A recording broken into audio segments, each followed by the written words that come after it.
សកលវិទ្យាល័យ Belty អន្តរជាតិបានរៀបចំសិក្ខាសាលាស្ដីពីការចុះវឹកហាត់ការងារជូនដល់និស្សិតឆ្នាំទី2 ឆមាសទី1មកពីគ្រប់មហាវិទ្យាល័យនៃសាកលវិទ្យាល័យ Belty អន្តរជាតិទាំងពីរទីតាំងសរុប2410អង្គនាក់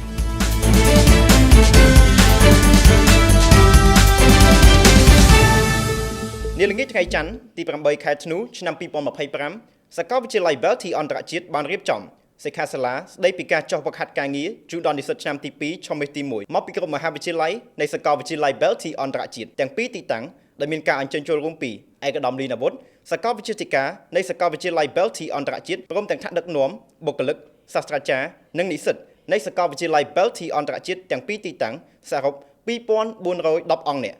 ដែលស្ថិតនៅសាកលវិទ្យាល័យ Belty អន្តរជាតិទីតាំងទី1ទួលស្លែងនិងផ្សាយបន្តផ្ទាល់តាមរយៈប្រព័ន្ធអេឡិចត្រូនិក Zoom Workplace ទៅកាន់សាកលវិទ្យាល័យ Belty អន្តរជាតិទីតាំងទី2ស្ពានអាកាសចំចៅគោលបំណងនៃការរៀបចំកម្មវិធីនេះគឺដើម្បីឲ្យនិស្សិតអាចស្ដាប់នៅបទបង្ហាញពីព្រឹត្តិបុរសនៃមហាវិទ្យាល័យនីមួយៗអំពីដំណើរការនៃការចុះវឹកហាត់ការងារដែលក្នុងនោះគឺសង្កត់ធ្ងន់ទៅលើការអនុវត្តជាក់ស្ដែងទៅតាមក្រុមហ៊ុនស្ថាប័នដែលនិស្សិតចុះទៅដែលយោងតាមការវិភាគពេលវេលានៃការចុះហើយក្នុងនោះនិស្សិតក៏តម្រូវឲ្យសរសេរនៅរបាយការណ៍ស្ដីពីការចុះវឹកហាត់ការងារនោះផងដែរក្នុងនោះផងដែរឯកឧត្តមលីណាវុធបានបញ្ចេញមានមតិសំណេះសំណាលជាមួយនិស្សិតឆ្នាំទី2អំពីអត្ថប្រយោជន៍នៃការចុះវឹកហាត់ការងារនិងពាក្យសំណេះសំណាលក៏ដូចជាដំបូន្មានល្អៗជាច្រើនផងដែរ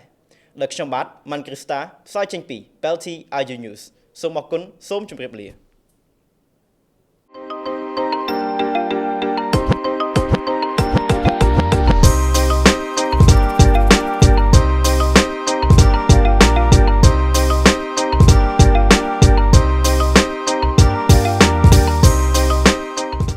Belty International University, the future of global leaders.